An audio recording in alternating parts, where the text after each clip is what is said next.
Escuchar el término ciudad modelo trae a la mente la idea de un estilo de vida y de organización social óptimo para la convivencia armónica de todos los ciudadanos.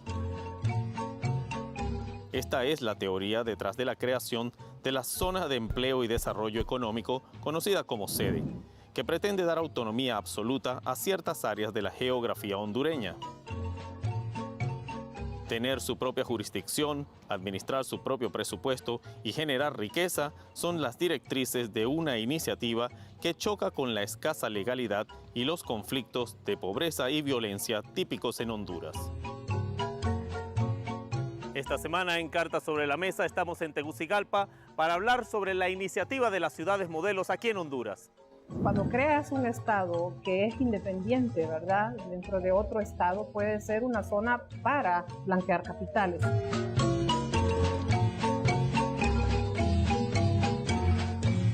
De la corrupción, ya sea de la extracción del estado o del producto del narcotráfico. Nosotros tenemos un empresariado privado grande que no le gusta la competencia.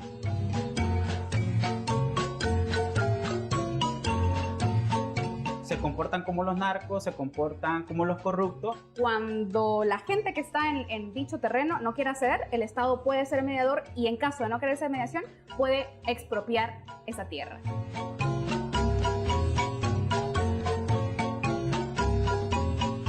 La ley de las sedes le da la facultad al Estado para que pueda o hacer mediación o expropia.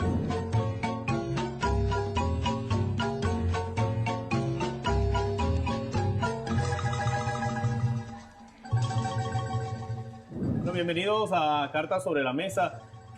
¿Cómo le explicamos a la gente que nos está viendo a través de las pantallas de RT el día de hoy qué es esto de una ciudad modelo? ¿Qué es una ciudad modelo? Porque suena muy rimbombante, suena como que vamos a construir algo que va a ser el ejemplo para la sociedad, qué sé yo, pero no tenemos claro el concepto y cómo se ha aplicado eso en Honduras. Bueno, para Honduras prácticamente es colocar un estado dentro de otro estado, es hacer un mini estado.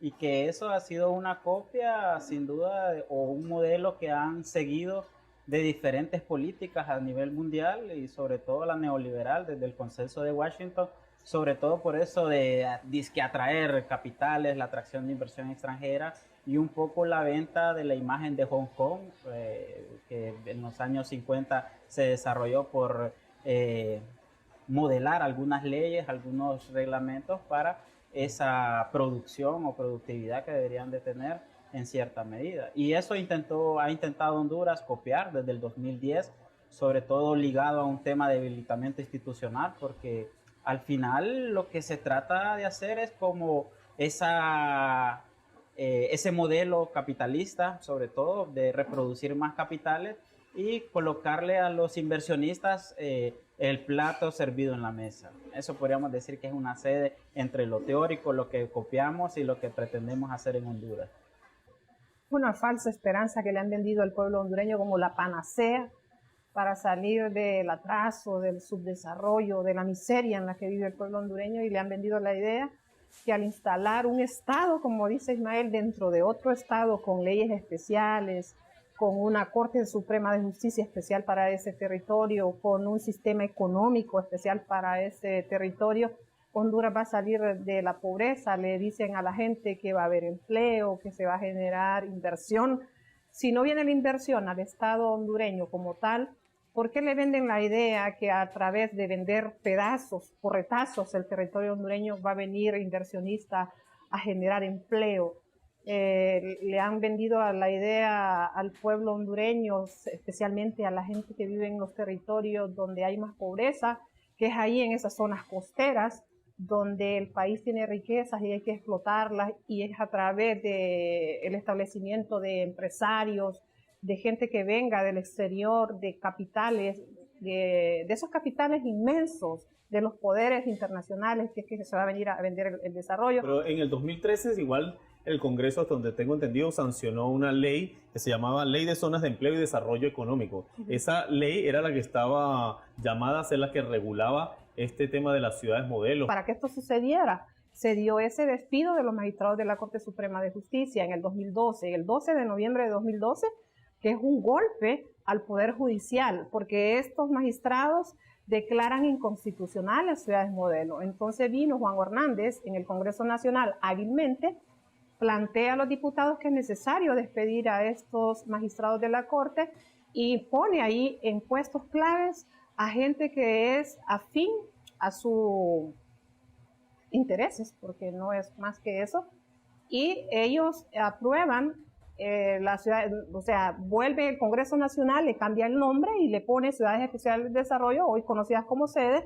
Ya la Corte Suprema de Justicia no dice nada, no pasó nada, no hay inconstitucionalidad, solo le cambió el nombre, pero el fin es el mismo. Yo creo que las ciudades modelos es una ofensiva mucho más fuerte y creo que la ley lo tiene establecido y muchas veces no miramos entre líneas por el tema de propia seguridad, un nuevo comité para regular las prácticas dentro de las ciudades modelo, nuevos riesgos o en temas marítimos, el tema de impuestos, temas fiscales, por ejemplo, que están en este juego de la normativa legal de las ciudades modelo, son aún más peligrosas que solamente dejarlo en si eran redes especiales o si ahora son ciudades modelo. Es un tema de que, además de la soberanía, además del Estado, hay intereses que están ahora, como en toda la práctica estatal, despojando, desplazando a la gente de sus comunidades y también aterrorizando, ¿no? Porque hay procesos de resistencia en esas comunidades por esa amenaza, ¿no?, de las ciudades modelo. Pero es una ofensiva mucho más fuerte. Pero hay una cosa que me llama la atención, porque por ejemplo, Amy comentaba que la idea es que esas empresas transnacionales vengan acá y entonces aprovechen de las riquezas que hay en esta zona. Pero ¿cuáles riquezas exactamente estamos hablando? Porque Honduras no es exactamente tampoco un país que sea conocido, por ejemplo, qué sé yo, porque hayan yacimientos de oro en algún sitio, o de petróleo, o de gas. ¿Qué es exactamente lo que vienen a aprovecharse las empresas que entrarían a llevar estas sociedades modelo? Bueno, al final yo pienso que no solo también tienen que verse las sedes como tal, sino que viene desde un plan bien estructurado que es el desarrollo público-privado. Es decir, también las sedes nacen después del golpe de Estado, pues se concilia en cierta manera a todos los partidos políticos, la élite económica y dice vamos a construir un plan y visión de país. Ese plan y visión de país tiene uno de sus enfoques en la alianza público-privada. Y es entonces que meten las zonas especiales de desarrollo y también se desglosan otro tipo de proyectos para darle una mayor agilidad a las zonas especiales de desarrollo. Es decir, se construye también una ley de alianzas público-privadas para otorgarle la infraestructura necesaria a esas zonas especiales. Se crea otra ley muy importante que es la reconversión de la deuda, es decir, todos los territorios ociosos de Honduras pueden ser canjeados por dinero, es decir, prácticamente una venta total de los espacios territoriales de Honduras, porque el nivel de endeudamiento de Honduras es tan alto que necesita en cierta manera pagarle. ¿Y por qué menciono esto? Porque al final no solo es una riqueza territorial, sino es un espacio geográfico que prácticamente se le van a vender a estos inversionistas o al que desee, y han venido desde el 2013 que crean esta ley, coreanos, japoneses, alemanes, estamos hablando de los mismos norteamericanos, y todo esto viene con este plan de fomentar la alianza público-privada, pero al final termina siendo un despojo de los territorios de Honduras. Yo creo que las ciudades modelos, si miras cómo están planteadas y en qué zonas de Honduras están planteadas, tienen tres características muy interesantes que es relacionado con lo que planteaba Emi. Uno, todas están ubicadas en los puertos marítimos más importantes de Honduras. Están en la zona norte y en la zona sur. Hay diferentes tipos de ciudades modelo. Dentro de la ley se establecen 10 regímenes más o menos, y uno de ellos son los centros logísticos o corredores logísticos, ¿no? Que mencionaba Ismael, que es este tema de hacer la movilidad de las mercancías un poco más rápidas y facilitar todo el comercio y tránsito de mercancías, ¿no? Esa es una de las características, son puertos. Si estas zonas que son puertos, que es donde Honduras recibe también impuestos, se las das y les das control a otras personas que pueden o no cobrar impuestos, no van a llegar no van a ser percibidos por el Estado, perdés esas fuentes de ingreso y control también en las aduanas principales del país. Segundo, los territorios están muy marcados por zonas o rutas de narcomenudeo. No porque yo lo diga, sino porque hay experiencias en las zonas territoriales que te confirman que hay narcomenudeo y que a veces son esas las rutas que se utilizan para el tráfico de drogas, ¿no? Y yo le agregaría un poquito más a lo del narcotráfico, que puede ser, lo han dejado aquí planteado, parte del interés por las zonas costeras, los puertos, donde pasa la droga, por el Atlántico, por el Pacífico, ¿no? Ahora también el lavado de capitales que se da cuando creas un estado que es independiente, ¿verdad? Dentro de otro estado puede ser una zona para blanquear capitales de la corrupción, ya sea de la extracción del estado o del producto del narcotráfico, otros del crimen organizado en general. Entonces no hay que descartar. Honduras está vista hoy día como un país, como un narcoestado, lo han denominado, que yo le denominaría más bien como un narcogobierno. Se le llama narcoestado porque la gente a veces dice, si somos hondureños, no estamos involucrados nosotros, los 8 o 9 millones de hondureños no estamos involucrados en el narcotráfico, pero como figura jurídica se le llama narcoestado. Entonces la gente podría decir, si estas personas que están vinculadas en el crimen organizado, en el narcotráfico, en el saqueo de las instituciones del Estado, podrían tener como un escape para tener dónde tener esos actos de corrupción en una bóveda, como ocurre en las Islas del Caimán, como ocurre en Panamá, como ocurre en Suiza y en otros países donde ya sabemos que se blanquea el capital y no pasa nada y ellos siguen eximidos de responsabilidad.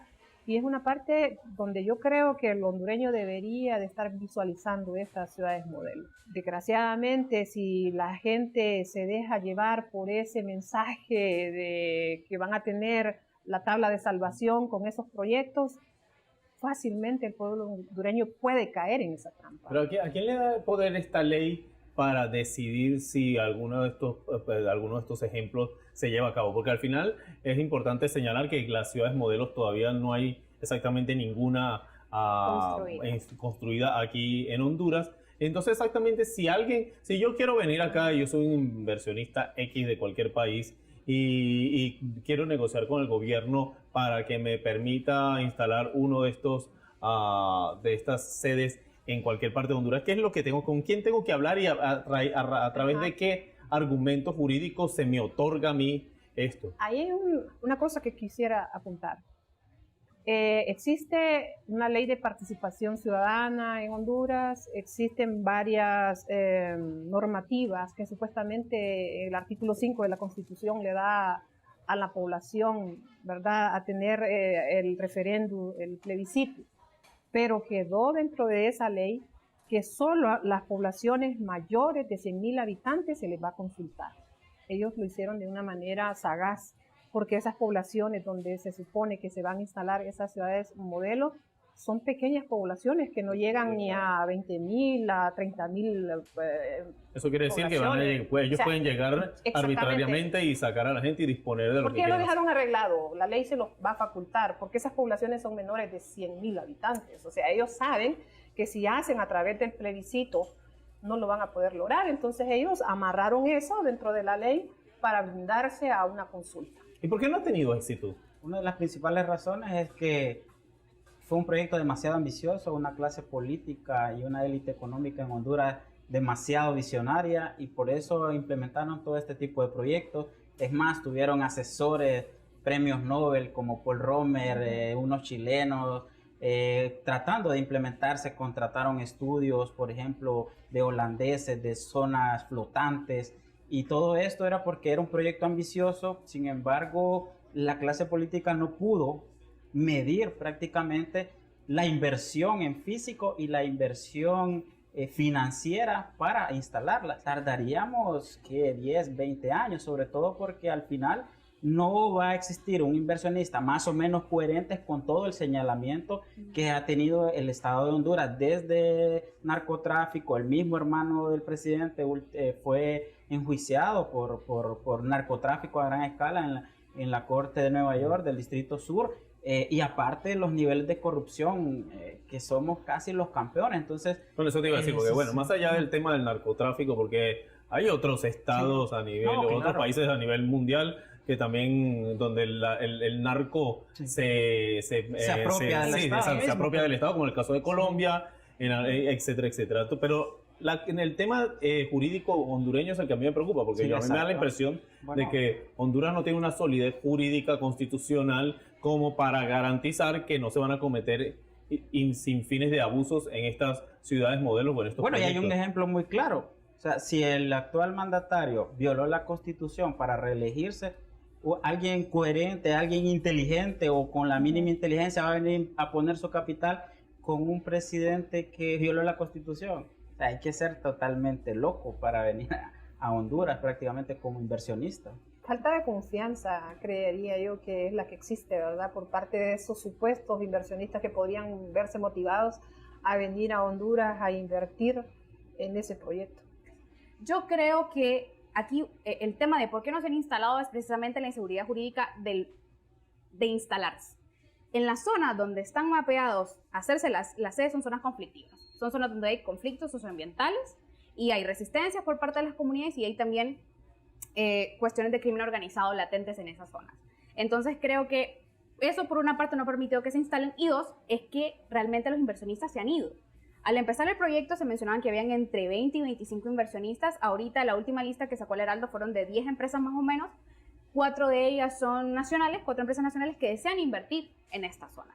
Pero, como le mencionaba, la ley establece que este comité es quien decide quién entra y quién sale de las sedes y serán ellos quienes podrán decidir los mecanismos bajo los cuales se va a dirigir la empresa que desea instalarse en esa zona. Yo le sumo a lo político solo para dejar claro, es que también nosotros tenemos un empresariado privado grande que no le gusta la competencia. O sea, se comportan como los narcos, se comportan como los corruptos, pero se comportan también dentro de su margen legal y su margen de competitividad, que no quieren competitividad. Entonces, también hay un Consejo Nacional de Inversiones en Honduras que está compuesto de la empresa privada, del mismo gobierno. Hay otra institucionalidad que permite también mirar algunas inversiones y dar promoción al país, como este plan que sacaron, bueno, el plan 2020, de igual manera la imagen país, pero el asunto es que también hay una ilusión de que nosotros queremos ser atractivos a las inversiones, pero nuestros empresarios o los empresarios de Honduras no desean. Pero digamos que, por ejemplo, supongamos que, claro, siempre se menciona el ejemplo de Hong Kong como la panacea de este ejemplo de las ciudades modelos. Supongamos que dentro de todo la iniciativa no es mala. Supongamos que dentro de todo podría ser una vía para buscar que Honduras tuviera ingresos propios que fueran más allá de la constante dependencia de la inversión de Estados Unidos acá o de las remesas que se han convertido obviamente en parte del Producto Interno Bruto del país. Supongamos que esa es la iniciativa. ¿Qué se podría hacer tratando de ser lo más positivo posible? ¿Se podría llevar esta iniciativa a cabo de otra manera? ¿Hay una vía en la que podríamos de repente soñar con que Honduras pudiera adquirir este modelo y tener, no sé, centros financieros, centros de a lo mejor puertos, aprovechando la salida que tiene para los dos océanos? ¿Hay una manera de darle la vuelta? A ver, en Ecuador hay una ciudad modelo, hay ciudades modelo en Ecuador, se llaman sedes, y Ecuador lo que hace es que ellos mantienen la administración de las ciudades modelo. Los impuestos que recaudan en esas zonas son para el Estado. El problema con esta normativa es que el Estado de Honduras no asume ninguna responsabilidad por entradas de divisa. No asume ganancias ni tampoco va a recibir lo que se obtenga de la producción en ese momento en esa ciudad modelo. Y creo que ahí es un primer cuello de botella. Y lo segundo es que me parece la visión de desarrollo que plantean las ciudades modelo es muy capitalista, es muy extractiva, es demasiado carroñera. Y me parece que empezaría la discusión por qué desarrollo. Y es parte de la investigación que realicé, si realmente el desarrollo lo ven como espejismo o cuál es el desarrollo que se inventa esta gente, ¿no? Creo que empezaría por realmente replantearse la discusión de hacia qué desarrollo estamos trabajando y el segundo, qué papel juega el Estado. Porque, ojo, la ley de las sedes establece que el Estado va a ser mediador cuando la gente que está en dicho terreno no quiera ceder, el Estado puede ser mediador y en caso de no querer ser mediación, puede expropiar esa tierra. Si la ley de las sedes le da la facultad al Estado para que pueda o hacer mediación o expropia, pero está viendo claramente que el papel del Estado va a ser a favor de las empresas de inversión que vengan a la zona, ¿no? Y eso además me imagino que también siempre corre el riesgo de ser motivado políticamente, ¿no? Totalmente. Entonces el problema es que si me cae bien el inversionista o si está en la línea mía... Y si son muchos dólares, pues venga así, pues voy a jugar de este lado de la cancha, pero no hay garantías que digan o no hay antecedentes estatales tampoco de nuestras instituciones que nos aseguren que se va a jugar para el lado de los intereses de las comunidades que están en esa zona, ¿no? Han pasado ya más de 6 años de la aprobación en el Congreso Nacional y así es la pregunta, y válida por cierto, que por qué no se ha desarrollado este proyecto de las sedes o ciudades modelo. En los últimos meses vemos un Juan Hernández defendiéndose a capa y espada a través de las redes sociales, a través de los medios de comunicación, de los señalamientos que se le hacen. Entonces su agenda va más en preocupación de qué cosas pudiera hacer y no quiere dar pasos en falso. Y dentro de la colectividad o dentro del pueblo hondureño pensó él, me imagino en ese momento, y por eso lo hacía, que al lanzar y decir que iba nuevamente a tocar el tema y que ya tenía inversionistas en cola, probablemente él pensó que gente le iba a dar el voto para que él lograra la reelección, pero hoy en día él, al ver su situación, sería parte de una estupidez, por decirlo así, si él vuelve a tocar el tema, que más bien en vez de sumarle le va a restar. ¿En dónde está ese tema actualmente, hoy aquí en el año 2019, a las puertas del 2020? ¿Está estancado? ¿Ha vuelto a la palestra? ¿Hay, no sé, movimientos en el diputado, en el Congreso? Las últimas declaraciones fueron en el mes de abril del ministro de la Secretaría de Desarrollo Económico. Dijo que la primera ciudad modelo iba a ser instalada en Amapala, y pues se alertaron, hay una organización, la Asociación para el Desarrollo de la Península de Zacate Grande, ADEPSA, que es quien resiste en esos territorios actualmente y que ya tiene años de defensa territorial, ha asumido no es asustarse, en poner alerta a este tipo de declaraciones por parte de los ministros. Fueron muy enfáticos, incluso hay una investigación del Faro que te dice cuál va a ser la lógica en todo Amapala, ¿no? Entonces, fueron las últimas declaraciones, es lo último que yo he leído, y hace poco en el Congreso Nacional hubo un debate sobre eso, pero se mantuvo a puerta cerrada. Sí sé que se tocó el tema, pero la verdad, en lo público, las últimas declaraciones fueron de la Secretaría de Desarrollo Económico mediante su titular, ¿no? Que fueron eso de que va en Amapala, pero si revisas medios de comunicación solo te dicen ya anunciaron, y bueno, y te vuelven a repetir cuántas son las inversiones estimadas, quiénes vienen y estas cosas, ¿no? Pero no han pasado de... Incluso en la web del Congreso aparecía ya algunos señalamientos hablando de que el Estado iba a arrendar estas tierras inicialmente, que iba a hacer una especie de alquiler para estas empresas, o sea, que es una ciudad modelo a medias al final. Exactamente, la verdad la institucionalidad no lo está permitiendo, ni tampoco los conflictos, sí, a nivel de país, y los conflictos a nivel de territorio tampoco están siendo un impedimento muy grande para que se logre instalar. Creo que vamos bien, porque a mí me gustaría que se quedara en nuestro imaginario que se van a instalar, ¿no? Porque ya instalada ya sería otro conflicto más fuerte, ¿no? De hecho, en ese momento, en abril, creo que también fue cuando se dieron esas declaraciones que hubo rumores, porque no hubo nada real, que se habló que la jueza de Amapala iba a emitir una orden de desalojo para 18 familias que habitan una pequeña islita ahí en Zacate Grande, y esta gente comenzó a hacer resistencia en la zona, a pronunciarse en contra. Se activaron organizaciones de derechos humanos que llegaron a conocer la situación, algunos medios de comunicación independientes, a conocer la situación, a buscar la información sobre si existía esa orden de desalojo, pero creo que fue como un falso positivo más de lo que ha acostumbrado el gobierno para ver cómo reacciona la gente. En ese momento la gente fue de total rechazo, y decir, ¿cómo me van a desplazar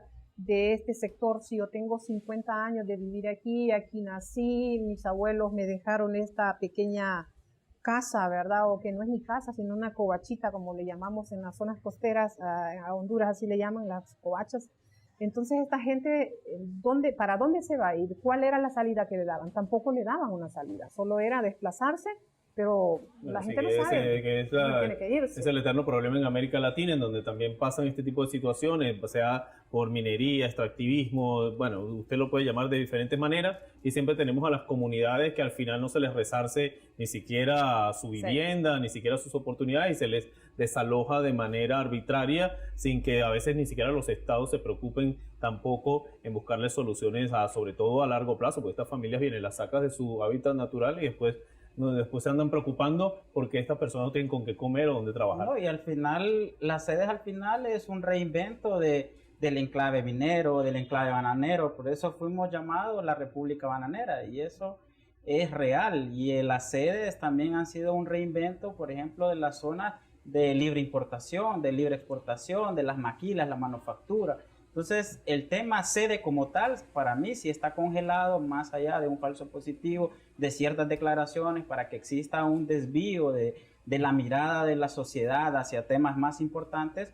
Pero las sedes, ya hemos tenido sedes al final, desde los años 80 se instalaron la maquila, la manufactura en Honduras, y solo pueden sobrevivir con exoneraciones fiscales y con un régimen fiscal especial.